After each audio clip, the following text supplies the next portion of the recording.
Hello and welcome to the S.E.L.F show. I am April Danielle, your host. So I'm just going to jump right in because that's how I do things. And I want to tell you what S.E.L.F is about. S.E.L.F is S-E.L. for faculty, social emotional learning for faculty. It's for the adults in the building. Yes, because we need S.E.L. too. And I truly believe in my heart of hearts that if we empowered teachers to focus on their own social emotional learning and growth, we could change the world. They're like the canary in the cave, right? Like if we make a change to that one thing, it could grow exponentially. I truly believe that. And that's why we are here, to focus on your social emotional growth and learning. So I heard S.E.L. I heard a teacher talking to her students one time, trying to describe what S.E.L. was. And I love what she said, so I'm going to use that. She said, S.E.L. is this crazy notion that you are a person first and a student second. So I invite you to hear that again. S.E.L. is this crazy notion that you are a person first and a teacher second. What? Imagine if we ran things like that, right? So why did I start this? Well, first of all, let me tell you that I was not an S.E.L. like guru proponent when it first started, like many, many years ago. I was a science teacher and I was like, why are we teaching emotions? I teach science, right? Like, why do I need to do this social emotional learning? I thought it was junk. I thought it was crap. I cannot lie. I didn't have emotions and I had no social emotional learning myself. And I am supposed to be teaching it to young growing minds, right? Now, fast forward many, many years later, and as we do, we start to, in midlife, question everything. And this is when I started my self-growth process. And then it kind of reminds me of the time I went to now don't hate if you hate Common Core, just kind of go with the story. So I went to a Common Core training one time, and I always said I wasn't really a math person. Like math is not where I did my best work in school. So I went to this Common Core training, and when I went through it, I was like mind blown, like light bulbs were going off. And I was like, if I had been trained in math this way, I would be a totally different place in life, because truthfully, I became a teacher because I couldn't pass calculus in college. Not that I couldn't. I was used to getting grades easily, and I had I couldn't get it, so it was a lot of effort, so whatever. But if I had, it just made me comprehend numbers and math in such a new way that and I know this may sound silly to a lot of you because you're adults and you like get numbers and stuff, but I was not. And so I got it. And the same thing with S.E.L. I started to understand in my growth process the importance of the social emotional learning, and with like hit in the face, there are others out there like me who have no concept of their own social emotional well-being, and yet we're entrusted to teach students about theirs.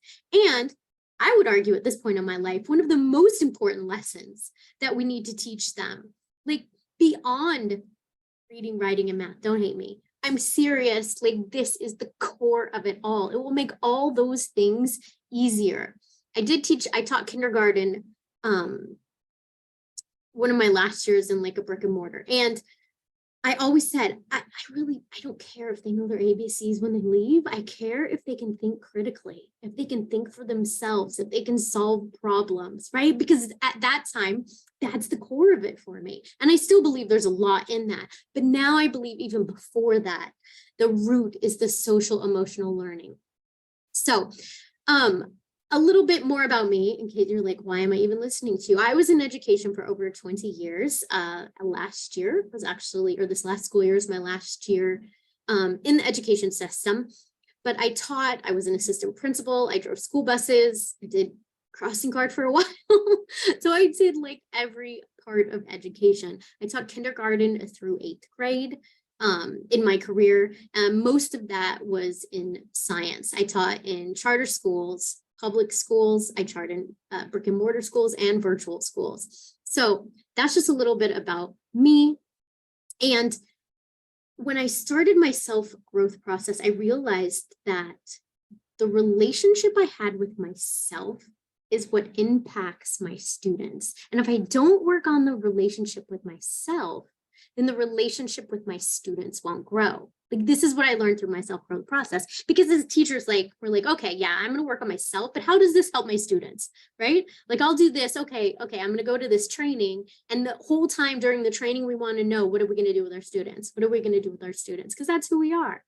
Let me tell you, I 100% believe that everything that we talk about here, not only is going to improve your life, make you happy, healthier, and whole, but will have a direct impact on your students, and almost like without effort. Like, it's going to have an impact. You don't even have to do any strategies or anything. Like, it's just going to have an impact. So that is why I think SEL is so important. Now, during these episodes, I just want to warn you, I have squirrel disease. My students love it because they can just take one thing and I'm like, ooh, and then we chase that squirrel until I realize, oh, holy camoly, people, we're chasing a squirrel. Get back to the road.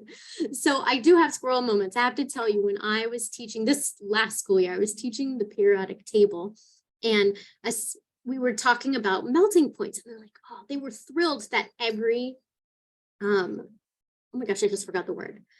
Every element, has a melting point. And so they were looking at sodium, and they're like, well, so can I make a sodium sword? Like a sword of sodium? And I was like, well, we can melt it. And it also has like a point where it solidifies. So we started investigating. I swear we spent like 20 minutes investigating if we could make a sodium sword. And then the validity of said sword being like a sword, like, would it be used in a sword capacity? And then someone said that we'll just use it and shave parts of it off to put in on food. But anyway, that's my point. My point is, there will be squirrels. It's just who I am. I can't help it. There will be squirrels.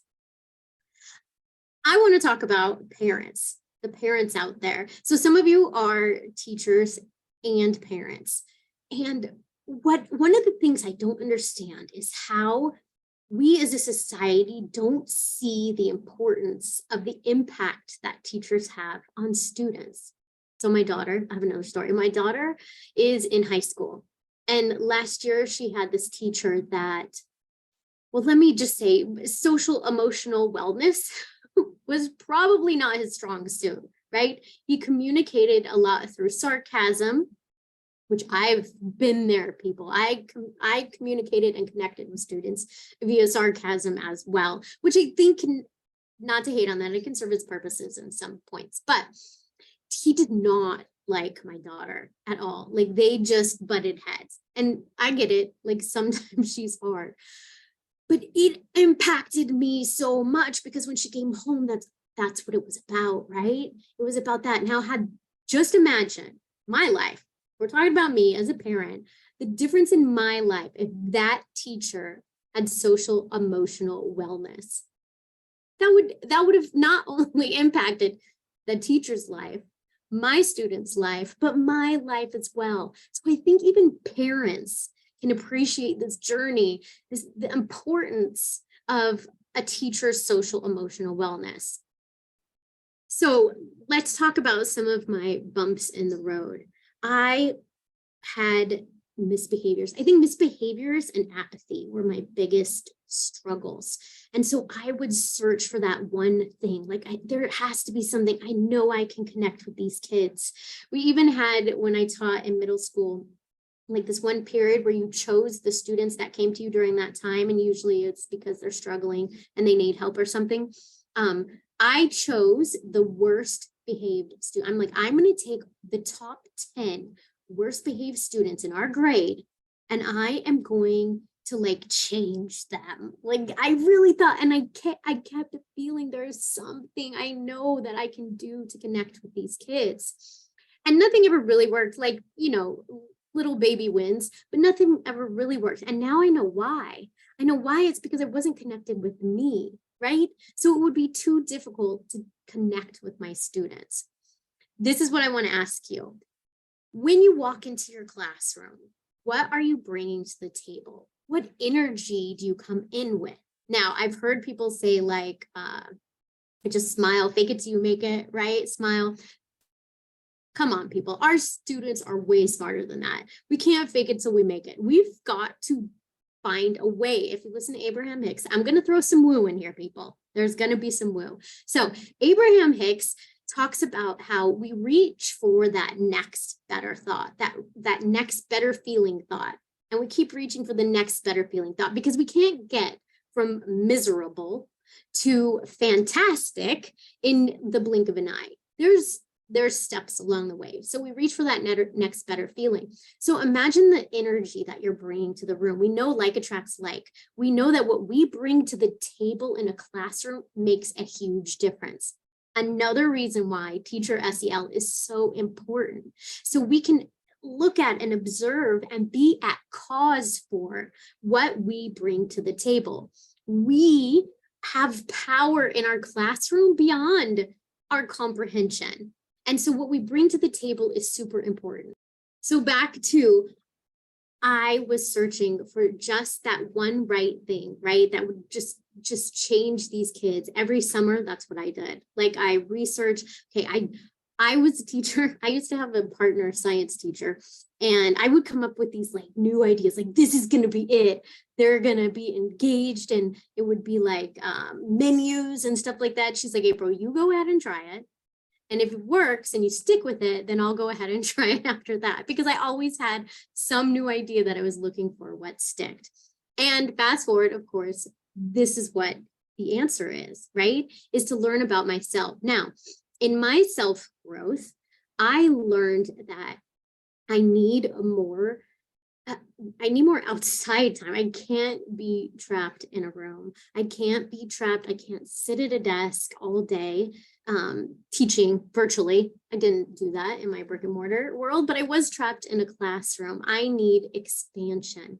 And so no, I don't do this to help teachers leave the classroom, just to find their true authentic selves and learn how to be that and expand that to their students, right? That's how we connect with our students, with relationship.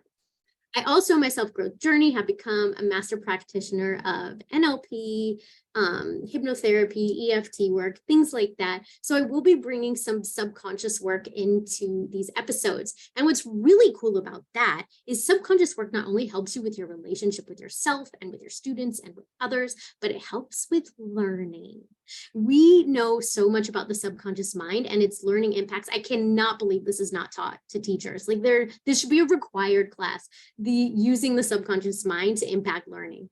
I just thought of that. That is definitely should be a class in teacher college. So we'll throw a little bit of that in here too.